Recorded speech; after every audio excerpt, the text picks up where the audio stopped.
Okay, if you're ready to learn about adding images to your game, um, tune into this. What I've done is I've retooled the Phys 2D demo with a couple of images, and just to show you how much of a difference adding just a few simple images can make. So I did the Phys 2D demo, did a quick air hockey game. So what you see here is just putting these images right over the circles that used to be in there creates a really different element for the gameplay. So I'm going to show you how we can add that in there, okay? First thing you're going to need to do is to create an instance variable, which is a buffered image. Call it anything you want. I use the IMG convention at the end: table image, puck image, and mallet image.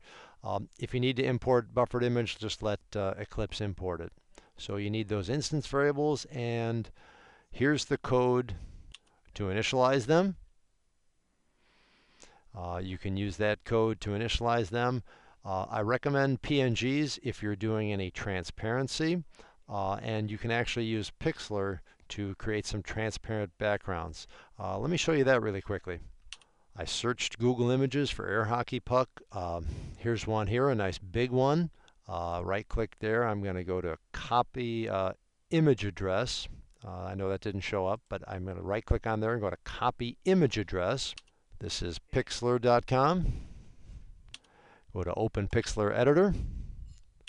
Always allow the Flash player to run. And then what we're going to do is open image from URL. Alright, if you see that on there, it'll say open image from URL. It will let you paste in the URL we just copied, and voila. Oh, error has occurred. That might have been too big. I'm going to take a new one. So I'm going to try this one. Right click, copy image address, and in our editor I'm going to paste that in and see if that works any better. Much better. Once in Pixlr, you can go ahead and crop your image to where you're right around it. We've got that. And if you need any other, there are plenty of other YouTube videos that probably do better than this, talking about using Pixlr. But this is one way you can crop the image. You can use the magic wand tool to select here. We are going to need to open up our background here. So over here on the right side, you're going to open that up so you can unlock it, so you can modify the layer. Back here with magic wand to select this, go to edit clear. You'll see the checkerboard. That means it's going to be transparent. So we can clear all of this. All you have to do now is file save. Save it to your computer. Make sure you save it as a PNG transparent, and I'm going to call it puck.png,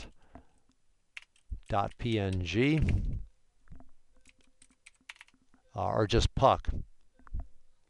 Click OK, and it will save it. Make sure you save it right into your workspace and into your MultiGame, into your source, right into your package.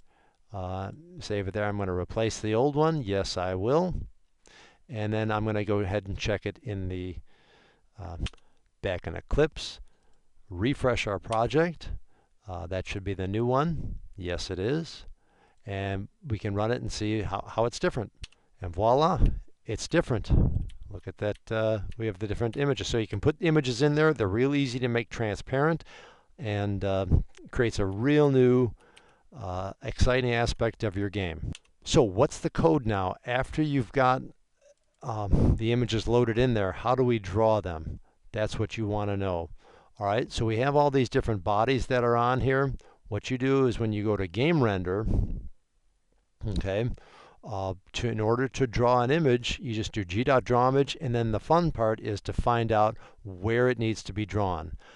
The background image I just drew at 4112, and then I made that image 1200 by 800. That was the background of the table.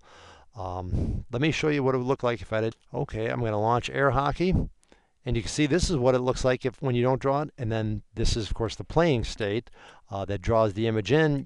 You can't even see the rectangles, but you notice how the image overlays the boxes of your physics so that everything looks like it's just bouncing off the image, but it's just bouncing off those boxes that we made in our Phys 2D world. That's so cool. So in order to do the balls, I just went through my array of the pucks and found each X and Y position.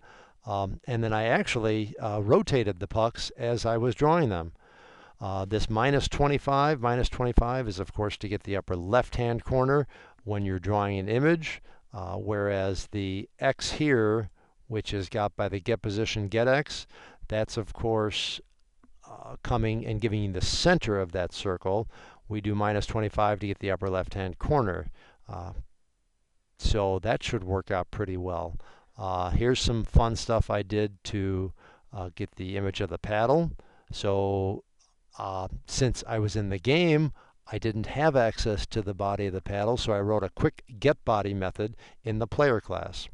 Very quick getter here. Public body get body returns the body, which is one of the bodies that you created for your world. But now the Phys 2D air hockey game has access to it. And you just get the position, get the X. If you need to get the width of a body, if you don't remember it, you can always get the shape, get the bounds, get the width and the height of any box or circle type of body that you have, and then that draws the mallet image, and you can really create some neat things with your game. So I really hope this helps.